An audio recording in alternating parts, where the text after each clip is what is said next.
Je m'appelle Kat. J'ai de l'asthme depuis que j'ai 5 ans, mais je cherchais pas à ce qu'on ait pitié de moi. Je prenais juste un inhalateur partout avec moi, comme d'autres filles pourraient avoir leur baume à lèvres. J'ai grandi dans le quartier le plus fréquenté de Chicago.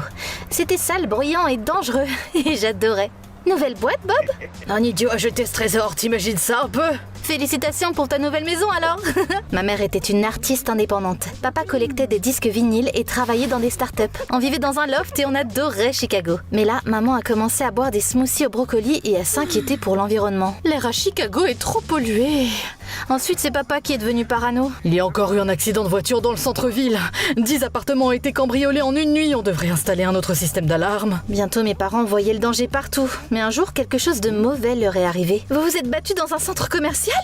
Non chérie, on a été attaqués, on a failli se faire voler.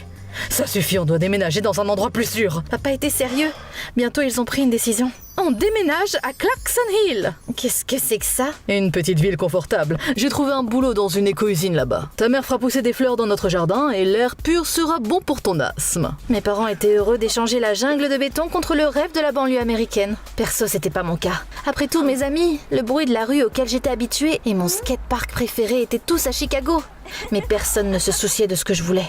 Dès qu'on est arrivé à Clarkson Hill, j'ai eu l'impression d'être tombée dans un cauchemar digne d'une brochure publicitaire. Toutes les maisons étaient les mêmes. Les pelouses avaient l'air photoshopées. Personne ne portait de vêtements sombres. Même le soleil était anormalement brillant. Cette ville est parfaite. C'est un enfer parfait. Notre nouvelle maison n'était pas différente des maisons à côté. On a déballé nos affaires et nos nouveaux voisins, les Krause, sont venus nous saluer le soir même. Ils portaient des vêtements de la couleur d'une glace à la vanille. Et ils avaient d'énormes sourires sur le visage, comme des zombies heureux. Une tarte aux pommes, comme c'est mignon. Bienvenue à Clarkson Hill, une ville sans crime. Et sans personnalité. On ne parle pas comme ça ici, ma chérie. Tout le monde à Clarkson Hill vit en harmonie. Même si elle souriait, elle avait l'air menaçante. Ensuite, c'est leur fils, Liam, qui est entré. Il avait l'air tout aussi immaculé.